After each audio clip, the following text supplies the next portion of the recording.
Hey everyone, and welcome to an episode of Learn to Play Piano with Charlie, where today we're going to learn to play the piano, and I'm Charlie. And today's question actually comes in from a viewer, and it's about the left hand and how to improvise with the left hand other than just like simple chords. And so we've touched on, improvising throughout several different lessons and stuff, but today we're going to kind of focus on what things you can kind of do to the left hand with the left hand to make it more interesting when you're improvising something on the spot. So before we start, you know what to do. Hit the like, favorite, subscribe, all those buttons, share, and if you're not on YouTube, check out YouTube, and because there's a lot more videos there. All right, so let's get going. So the left hand can oftentimes be kind of a difficult thing to deal with. Even if you have like a little right hand melody going on, or whatever, the left hand can oftentimes be just, a lot of times you can end up playing just flat out chords, and it can kind of sound, not so interesting.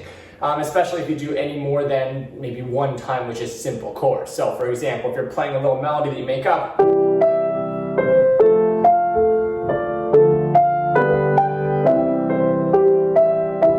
it gets boring if you're only playing 3-note chords with the left hand. So what kinds of things can you do? The first thing you should really try to do is break up the chords. So if you know the chords, that means you know the harmonies already. So that's a great start. But what you can do is actually split the chords up so that instead of playing a chord just as a block or whatever, you can actually switch it up and make it into basically an arpeggio, which is basically a broken chord that's repeated. So if you have C, E, G, you can just make it C, E, G. So you've got something like that. Just breaking it up. But you can break it up more than just those 3 notes. You can repeat it over and over again and actually spread them out. So if you have C, E, G, if you're in the key of C major, for example, you can actually split it up over the course of maybe 2 octaves. So for something like this. So what you notice what I'm doing there is actually making it into a little bit of a rhythm. So not just playing the notes split up, C, G, C, E, G, C. You can actually make it into a kind of a little beat.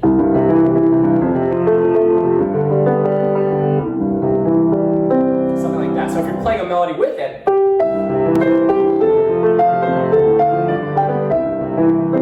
it instantly gives it a lot more character, a lot more interest than just playing. So that's one super easy way to do it. Another way is to block up, basically block the chords into, or block those arpeggios, chords or arpeggios, into different sections. So for example, instead of playing just a chord, you can make it into a split it, so like the bottom note, top 2. And you can also double up the bottom to make it a little bit more interesting by moving it down and playing an octave. You can repeat the entire chord if you want there. So you can go, and you can make it suddenly as a little bit more rhythmic, a little bit more character, right?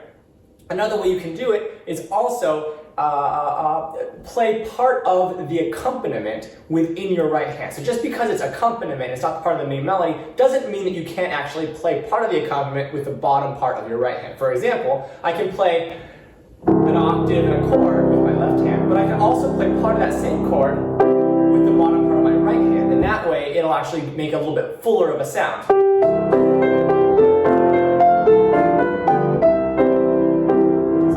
Suddenly you have a whole lot more sound, a whole lot more color, right?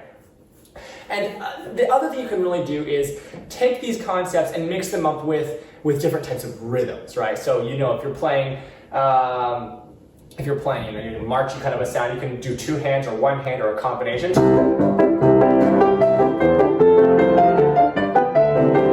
Suddenly gets interesting, or you can do.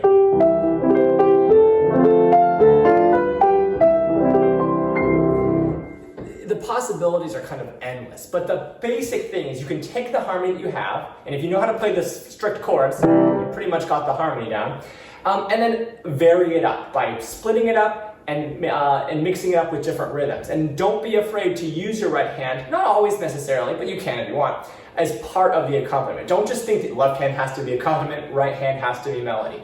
Because if you do that, it's a good way to start, but it can be very limiting in terms of really expanding in the future when you're going to want to do all kinds of crazy stuff. So this is kind of just an intro of different ways to kind of do the left hand to make it a little bit more interesting than just playing flat chords.